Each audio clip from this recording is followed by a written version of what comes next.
Oi, pessoal. Câmara Aberta de hoje fala sobre as dificuldades vividas por quem é negro no Brasil. Um estudo do Instituto de Pesquisa Econômica Aplicada, o IPEA, revelou que a possibilidade de um adolescente negro ser vítima de homicídio é 3,7 vezes maior do que a de um branco. Esse é um dos assuntos que a gente aborda no programa de hoje, além da necessidade de ações eficazes para a inclusão e geração de oportunidades para essa parcela do povo brasileiro. A gente recebe o professor, pesquisador e ativista do movimento negro, Danilo Santos, que estuda o assunto. O Câmara Aberta está começando.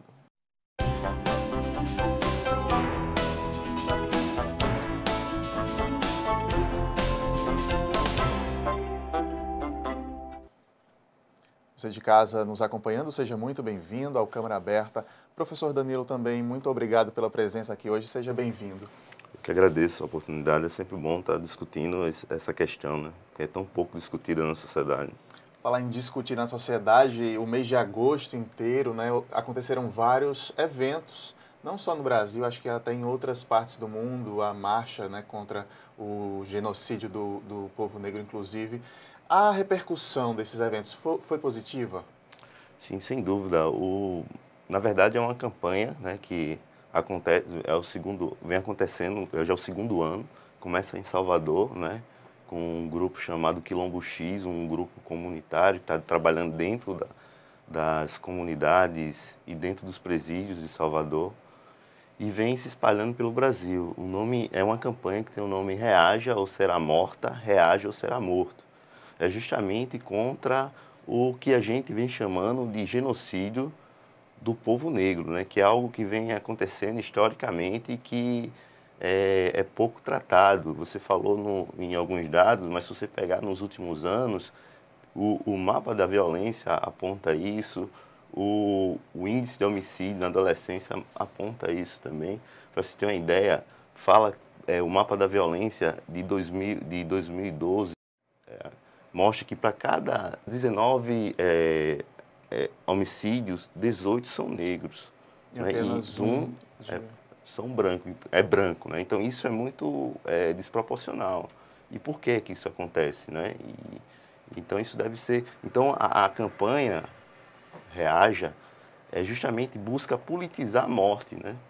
Busca trazer à tona os motivos dessa discrepância toda, né? Não é?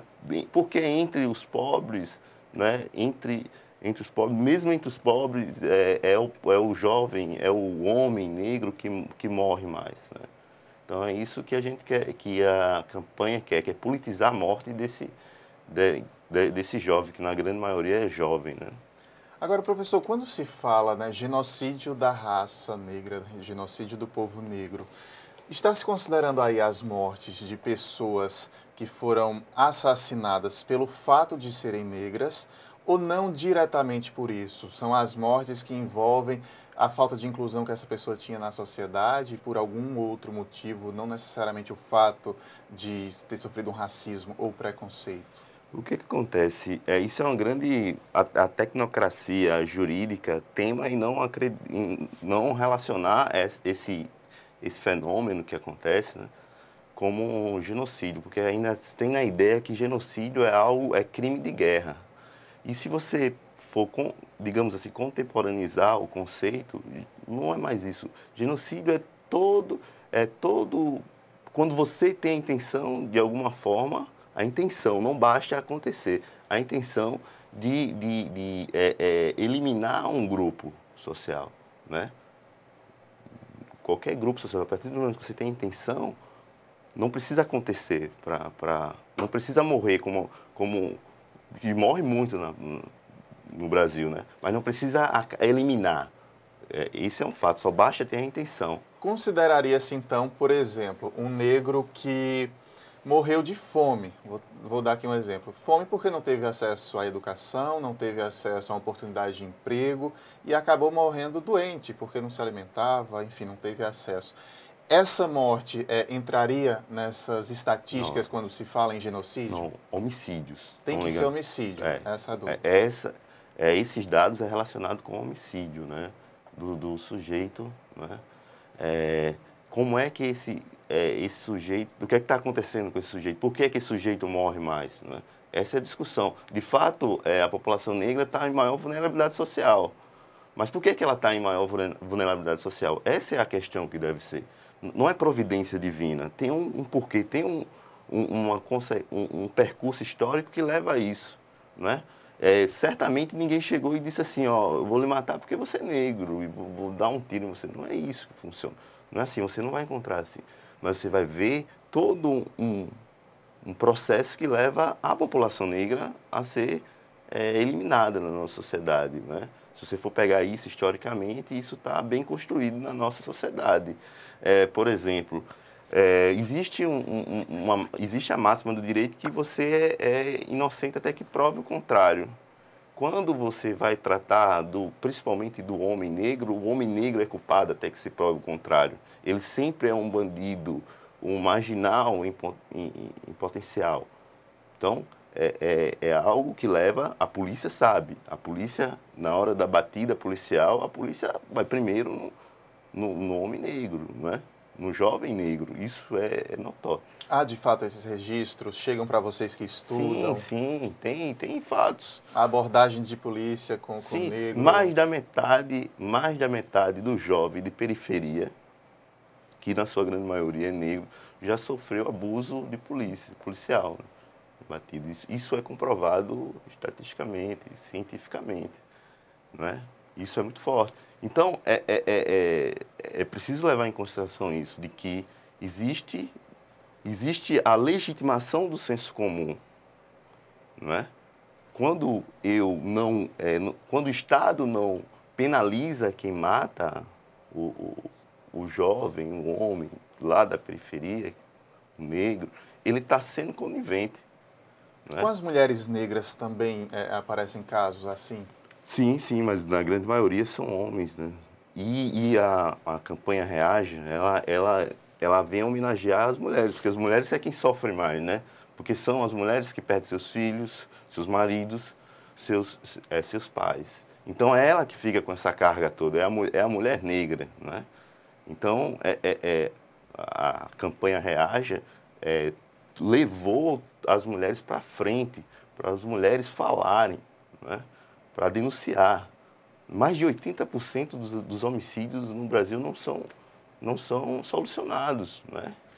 E a gente sabe que quando acontece com pessoas famosas, mate um policial para ver se no outro dia você não sabe quem está morto.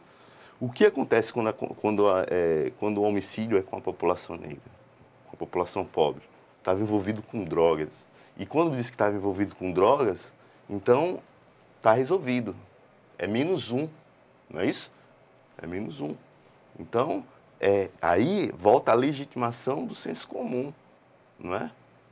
Porque estava envolvido com droga, a institucionalização, e ali está resolvido. Não é? O fato do indivíduo ter envolvido com droga não quer dizer que a família não tem o direito de saber quem foi a pessoa que matou o seu ente, né? Professor, para a gente, o senhor falar aí de um problema histórico, né? Então vamos voltar lá, vamos tentar resumir esse problema. A gente sabe que a gente estuda no primário ainda, no ensino médio depois, que após a libertação, né, dos escravos, eles não tiveram oportunidade, né? Estavam livres, mas à mercê da sorte. Essa parcela da população não conseguiu ainda recuperar esse fato deles precisarem de inclusão, precisarem de oportunidades, mesmo quase 500 anos depois dessa libertação? Olha, se a gente for parar para refletir, no primeiro momento, essa população negra ela vai lutar contra a escravidão, né, reivindicando a dignidade humana do sujeito. Eu sou humano, não sou coisa, não é? No primeiro momento, a escravidão, a luta contra a escravidão é justamente para isso, em busca da dignidade humana, dizendo, olha, eu sou humano, eu não posso passar por esse processo, não é? Com o fim da escravidão, começa outro processo, né? Que é o processo da busca pela cidadania, né?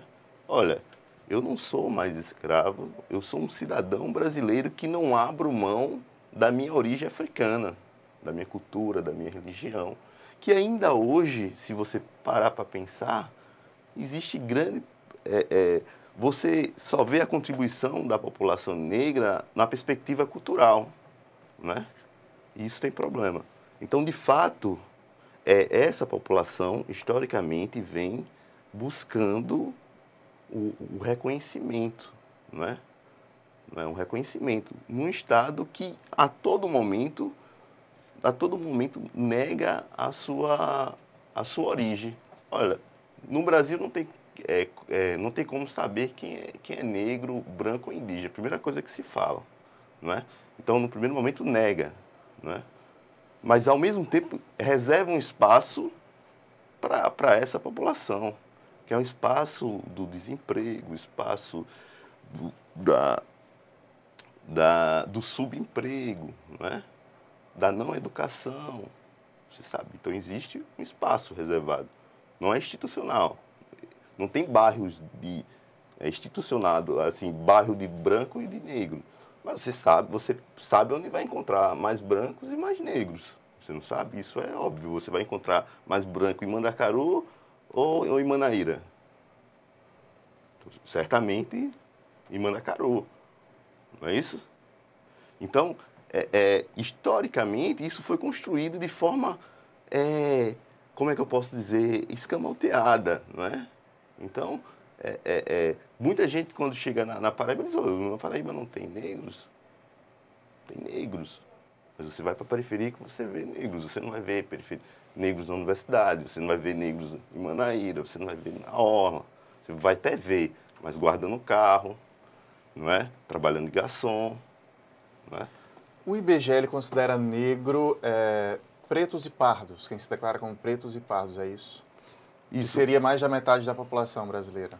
Exatamente. O IBGE, isso é uma conquista política da população negra também, porque pro IBGE só existe 5 categorias: branco, índio, amarelo, que é asiático, branco, índio, amarelo, preto e pardo, né? São 5. A população negra, no decorrer desse processo histórico, consegue... a categoria negra ele tem um cunho político muito forte, não é? Se você for prestar atenção, negro, a ideia de negro, o conceito de negro surge como algo pejorativo. No decorrer da história, a população negra vai significando ou ressignificando o conceito. E a partir do momento que ressignifica, diz: olha, eu sou negro e eu me orgulho, sou negro de origem africana. E quebra a ideia de negro como algo ruim. E com isso, tem uma grande vitória política.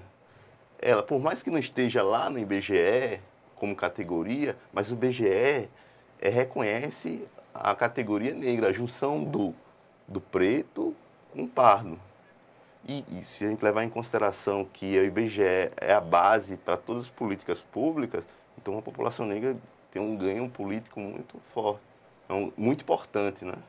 Quais as principais conquistas da raça negra nessa luta para se sentir incluída e se sentir normal, como qualquer outro cidadão?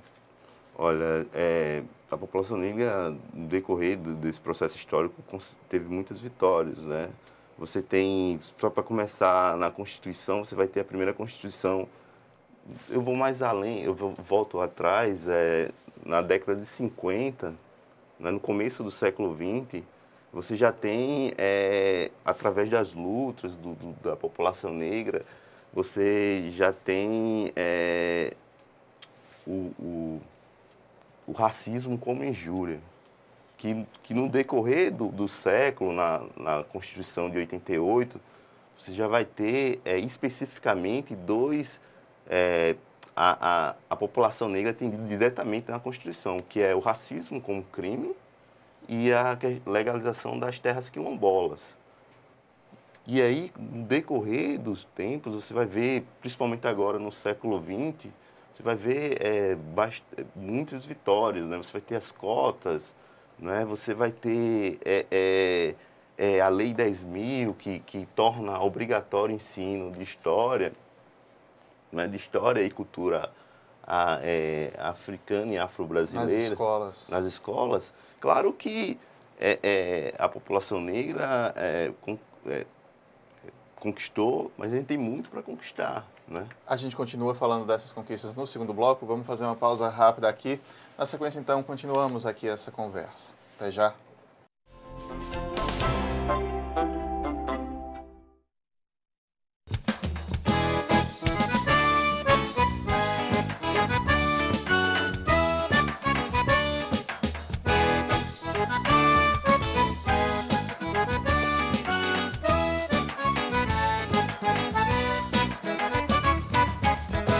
Em prosa e verso vou cantar minha cidade, e na verdade é um paraíso pra viver. João Pessoa, teu archeiro, a flor do campo, teu verde encanta Paraíba com você. Com tuas ruas, tuas praças e palmeiras, com tuas feiras, tuas festas, tua paz, com tuas praias cheias de gente faceira. João Pessoa, querida, tu é demais. Quero cantando mostrar tua riqueza, hospitaleira cheia de amor pra dar. O Sanhauá ao lado te abraçando, se preparando para se encontrar com o mar. No centro do parque, no meio uma lagoa, que de tão longe parece cartões postais. Suas igrejas, catedrais, ruas antigas, maravilhosos casarões coloniais. O centro histórico cheio de belos sobrados, tão conservados como um novo igual. Original, bem perto do trem apita, lá tem a Bica e o Mercado Central. Tens uma mata com um verde deslumbrante, tão importante que é reserva florestal, tão bela e limpa com o nome Buraquinho, um grande orgulho para a nossa capital. Tuas casas nas belas do Nordeste, bem frequentadas em todo o seu litoral.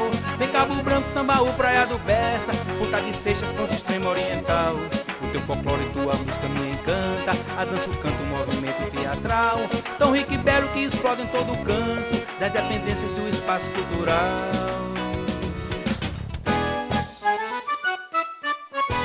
Em prosa e verso vou cantar minha cidade, e na verdade é o paraíso pra viver.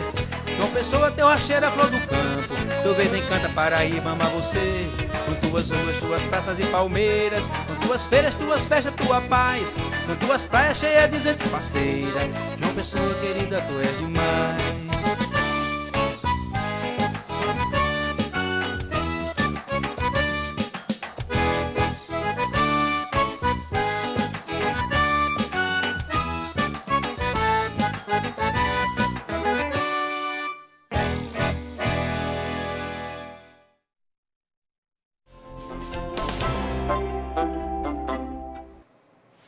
Câmara Aberta está de volta, hoje falando sobre as dificuldades vividas por quem é negro no Brasil. Nosso convidado é o professor, pesquisador e ativista do movimento negro, Danilo Santos. Professor Danilo, a gente falava no fim do primeiro bloco sobre esses avanços históricos da raça negra, o senhor falou de cotas. Qual a sua opinião sobre as cotas raciais? Elas são positivas mesmo? Sim, eu acredito que é uma dívida, né, que o Estado tem com a população que ajudou a construir o Brasil, a sociedade brasileira, né? Devemos muito a esse contingente, né? Há cotas hoje para acesso à universidade e concurso público. Sim, como um todo. As ações afirmativas como um todo, porque quando se fala em ação afirmativa vai para além disso, né? Vai para além das cotas, porque quando se fala em cotas, o que se vem logo é cota para a população negra. E isso mexe muito com a sociedade. E, nesse sentido, tem um papel também fundamental. Porque, a partir do momento... No caso específico da Paraíba, da Universidade Federal, a Universidade Federal tem uma cota social com corte étnico. Então, o primeiro critério é social, é ter estudado na escola pública. Mas, no entanto, quando vai se falar de cota, a primeira coisa que se fala é da população negra. Isso mostra como a nossa sociedade ainda é muito racista e que tem dificuldade de pensar na possibilidade de você garantir à população negra um acesso para a universidade. Mas é bom deixar bem claro que na Paraíba não existe cota racial. Exclusivamente racial. É uma divisão dentro da cota social. Porque tem modalidades de cotas. Você tem a cota social, você tem a cota racial, você tem a cota social com corte étnico, né? O que seria essa social com corte étnico? É que você tem que comprovar que estudou na escola pública e depois você se declara ou não negro ou indígena. Entendeu? Se as cotas fossem exclusivamente sociais, não seria mais justo, tendo em vista, inclusive, que a maior parte da população negra seria abrangida, né, na cota social, de fato, também? Então, eu vou responder você com uma pergunta. Quantas vezes você viu alguma manifestação na rua pedindo cota social? Na verdade, o que acontece? Eu vou exemplificar o que a gente escuta muito, acredito que o senhor também deve escutar. Um exemplo.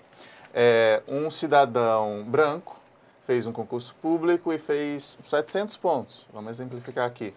O cidadão negro que fez 500 conseguiu passar no concurso público porque entrou pelo regime de cotas. O que fez 700 não conseguiu. Aí as pessoas indagam isso, né? Não gerou-se ali uma nova desigualdade para tentar corrigir um erro histórico? Não, porque o que acontece? Você tem uma nota de corte em qualquer modalidade, você tem que atingir aquela nota de corte. Se eu fizer a opção por entrar pelas cotas e tiver uma nota maior do que a nota de corte, eu vou voltar automaticamente para concorrer entre o vestibular universal. As cotas só é um mecanismo que visa proporcionar uma disputa pelo acesso à universidade com os iguais, entre aspas, né?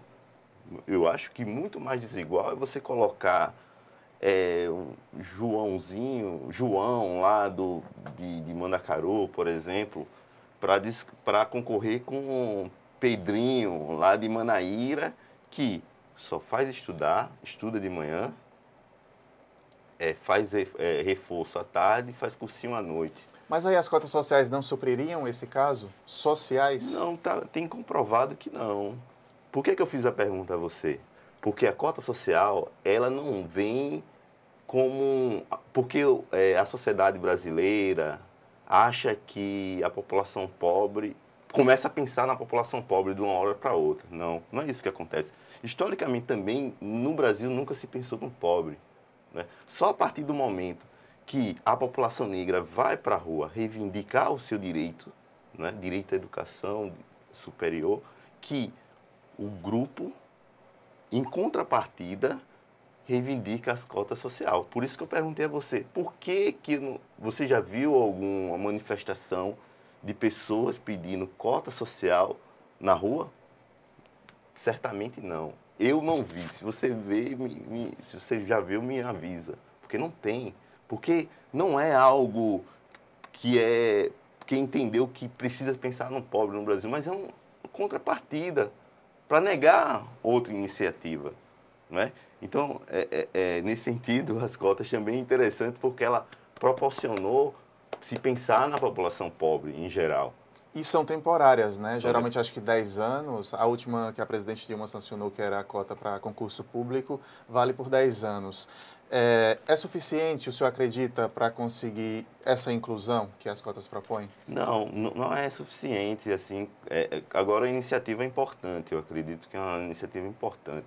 Porque uma das questões que se fala, olha, o importante é investir na educação. Sim, mas aí eu pergunto, tudo bem, de uma hora para outra, num passe de mágica, a gente conseguisse melhorar a educação no Brasil. Uau, ótimo. Mas e aquelas pessoas que não estão dentro da escola, que já acabaram os estudos? O que é que a gente faz com esse povo? Então, as cotas é justamente para esse povo que não está mais, já acabou os estudos e que precisa entrar na universidade. Então, as cotas é importante por causa disso. E uma coisa não nega a outra. As cotas não impedem de investir na educação, não é? O que se tem é que uma população visa o seu direito, não é? De ter acesso à universidade. As cotas ajudam a democratizar o ensino universitário. Se chegássemos numa situação da sociedade onde o cidadão negro não quisesse a cota, porque ele tem capacidade, ele teve o acesso à educação de qualidade, ele tem capacidade de fazer a mesma pontuação que qualquer outro cidadão. Seria a sociedade ideal chegarmos aí? Porque na nossa sociedade a gente confunde muito o privilégio com mérito, né? Ter boa educação no Brasil é privilégio, e não mérito, não é? E está provado que os cotistas têm a nota igual ou melhor do que aquelas pessoas que entraram pelo o vestibular universal, não é? Então está provado isso, está provado. O que se deve ser feito é um acompanhamento do cotista. Isso é fundamental. O primeiro ano, pesquisas mostram que o primeiro ano é o ano mais complicado para o cotista, né? Então, esse primeiro ano é fundamental, ter um acompanhamento, né? O cotista deve ser acompanhado do primeiro dia ao último dia na universidade. Há registros, notícias de que esse cotista ele sofre um certo preconceito por ser cotista? Inicialmente na faculdade, não? Nunca, não tem esse problema. Isso um dos argumentos utilizados por quem é contra, né? Mas quando você vai ver essa discussão, tem 2 ou 3 exemplos. O cara lá, os Gêmeos, lá em Brasília, né? E mais 2, né? Mas você não tem nada disso. As cotas não é algo novo, as cotas já acontecem há muito tempo. Nos Estados Unidos já tá abrindo mão disso. Nos Estados Unidos você tem, por exemplo, o presidente Obama, que é fruto dessa política, não é? Você tem na África do Sul, em pleno apartheid, você já tinha cota, né? Você já tinha reserva de vagas para a população negra. E o Brasil ainda tema em negar o problema, em discutir o problema, não é? Quais têm sido os reflexos, professor, de anos para cá, desde que as cotas foram criadas e foram aumentando aí para outros setores também, recentemente concurso público, como eu já falei? O que é que o senhor observa já de reflexo dessa inclusão do negro na universidade? Para ficar bem dentro do nosso horizonte, né? Eu costumo falar o seguinte, com quem é contra as cotas: pegue o ônibus do Valentina, no final da tarde, um ônibus que vem do Valentina para o centro, que você vai ver vários estudantes da periferia pegando um ônibus para descer na universidade. Isso é um reflexo. Alguns anos atrás você não via alunos, pessoas da periferia usufruindo da universidade. Isso é um reflexo importante no meu ponto de vista. Isso a gente não pode negar. E sobre a questão do negro especificamente, tem ajudado a quebrar a ideia de que esse negro ele tem que ser ou jogador de futebol ou ser pagodeiro, né? Isso é um grande... Porque o que acontece? Isso é algo que está arraigado na nossa sociedade, né? Eu tiro por mim, alguns anos atrás, eu não me via na universidade, né? Porque eu precisava trabalhar para ter dinheiro, né? Para poder ajudar minha família. E ir para a universidade significava um trabalho a longo prazo. Então, restava para mim ou ser jogador de futebol, se eu fosse muito bom com a bola, ser jogador de futebol, ou ser pagodeiro. Agora não, agora com as cotas ajuda a mudar essa discussão. A partir do momento que eu volto para dar aula, eu sirvo de referência, né? Danilo saiu daqui, de Múcio Magro, não é? E está voltando para dar aula aqui. Ele é professor, né? Mais da metade dos meus amigos que cresceram comigo ou estão presos ou estão no cemitério. O senhor cursou aqui na UFPB mesmo? Na UFPB. O seu curso de História. Pelo regime de cotas, conseguiu sua vaga na época? Não, porque não tinha ainda, né? Não foi. Eu precisei, aí é uma coisa que eu gosto de bater, eu precisei começar a pagar a minha universidade, trabalhar e pagar a minha universidade, né? Para depois conseguir entrar na UFPB. Então, é algo desigual. O pobre está pagando a universidade, não é? Está pagando a universidade. E a população, que é menor, rica, está usufruindo do ensino de qualidade, que é o ensino público, né? Não é? Professor Danilo, o assunto é ótimo, importantíssimo da gente discutir sempre, mas a gente precisa encerrar. O programa passa rápido quando o assunto é bom e tem muito o que explanar. Sinta-se convidado já para outras oportunidades, a gente continuar explanando e as portas sempre abertas aqui para o senhor. Eu agradeço, eu acho que a oportunidade é muito boa, não é? Porque, como eu falei no começo, as oportunidades são poucas para discutir o tema. Isso é um tema que deve ser discutido, não é? Não é brincadeira, não é? Você tem, no caso específico do genocídio, você tem, certamente em algum lugar de alguma periferia do Brasil está morrendo mais um jovem e a sociedade não faz nada, não é? Os políticos não fazem nada, não é? Não fazem nada. Então isso deve ser discutido, isso deve sair debaixo do tapete e virar uma discussão para a sociedade entender o que está acontecendo. Então, eu agradeço pela oportunidade e quero dizer que a gente está sempre aberto para essas discussões. Nós continuamos acompanhando. Qualquer novidade, sinta-se à vontade para voltar aqui também. Muito obrigado. O Câmara Aberta de hoje termina aqui. Muito obrigado pela companhia e até o nosso próximo encontro. Tchau.